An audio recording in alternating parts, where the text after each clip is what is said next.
The coronavirus and the fight to stop the spread. Local officials are warning that while they're eager to reopen our economy, we need to do it without getting more people sick. Across Texas, we now have roughly 19,500 confirmed cases of COVID-19 and 495 people have died. But the good news is about 5,700 people have recovered. Here in the Houston region, we've surpassed 7,400 cases, and sadly, there were new deaths reported in Harris County, Galveston County, and Washington County yesterday. Relief and recovery leaders appointed for Houston and Harris County. Michelle Choi tells us the role that they're playing in this fight against the coronavirus.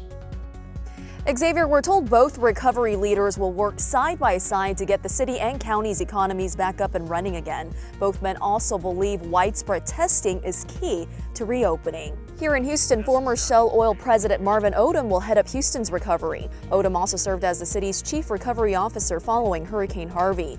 Odom says more testing and contact tracing is crucial to reopening the economy. The city's budget also taking a major hit with sales taxes down along with oil prices. Mayor Sylvester Turner predicts the upcoming July budget will be the worst the city will deal with in its history.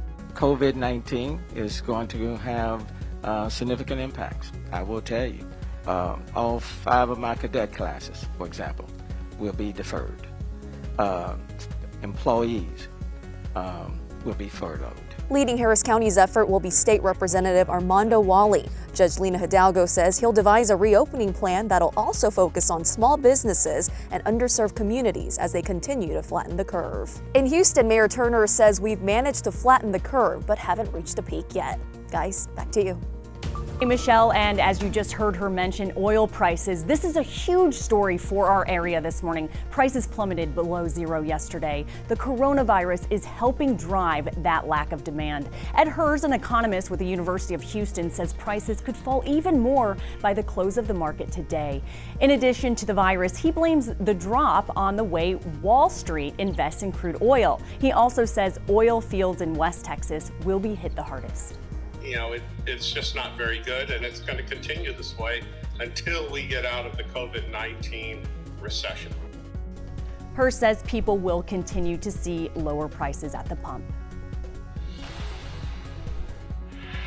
A controversial immigration order from President Trump and unemployment money running out. Your Rush Block rolls on, starting with Texas, looking to get people back to work this week. Governor Greg Abbott's plan to reopen the state has started. State parks are now reopened, but with some restrictions. You have to cover your face, maintain social distancing, and no gathering of more than 5 people together. Tomorrow, hospitals will be allowed to perform non-essential surgeries again, and on Friday, some retail businesses will be allowed to offer to-go style services. Coronavirus controversy. President Trump tweeted that he'll sign an executive order temporarily suspending immigration to the U.S. He says it's to protect the jobs of American citizens in light of the attack from the invisible enemy. But critics say he's using the virus to advance his hardline agenda. Hundreds of billions to boost the economy. The bill is expected to head to the Senate today, and the House could vote on it tomorrow. A scary headline. Texas is running out of money for unemployment claims. A new report indicates the state will have to borrow interest-free loans from the federal government to keep the cash flowing to Texas families. The good news, if you're filing, you'll still get your check. Now to the need to feed. HISD extends its food distribution program to help students and families. The district is adding 25 new pickup sites to meet demand during the crisis. And that's your Rush Block on this Tuesday morning. A proposal in Congress to alleviate rent, at least for the next few months, is creating a lot of buzz online. So this is called the Rent and Mortgage Cancellation Act, and it involves full rent forgiveness. So once it's up, you're not going to have to repay what you owe. It also creates a relief fund for landlords and mortgage holders for any losses that they incur through this. The bill would be retroactive to March 13th. But it could last up to a full year. This is just a proposal at this point, but Congresswoman Ilhan Omar, who's sponsoring it, says she hopes to get a vote when Congress goes back in session. That actually gives us an opportunity to push for this, because in 2 weeks, there's another rent that is due.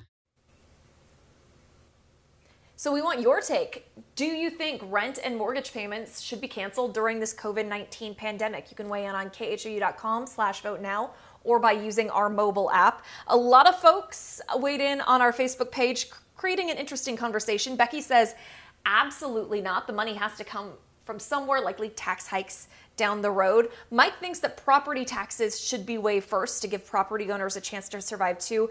Now, this does include a relief fund for property owners who would be able to, you would assume, use that money for property taxes. And Alyssa's in favor, saying for people who have lost their jobs and aren't able to pay rent, this is much needed. We'll have to see if Congress agrees if and when this bill comes up for a vote.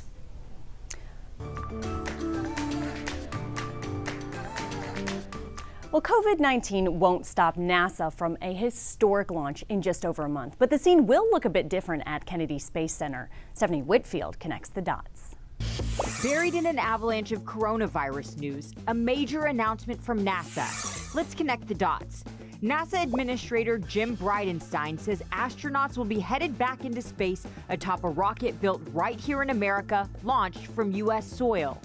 The SpaceX rocket carrying a Dragon Crew capsule will take off from the Kennedy Space Center on May 27th on a mission to the ISS. The International Space Station program is one of the few NASA initiatives that's maintained full operations throughout the pandemic. This will be another milestone, the first launch of its kind since the Space Shuttle program ended in 2011. The mission, called Demo 2, will be the final proof NASA needs to bring missions back to U.S. soil. But it'll look a little different. NASA won't welcome crowds to watch along Florida's Space Coast, and there will only be a limited number of reporters on hand due to social distancing guidelines. The ISS has hosted a crew from around the world continuously since the year 2000. And while this latest launch will include some changes, COVID-19 won't stop us from making history. Connecting the dots, I'm Stephanie Whitfield for H-Town Rush. Steph, thank you. We'll just have to watch that from afar. For the latest information on COVID-19, you can head to khou.com/coronavirus. Now let's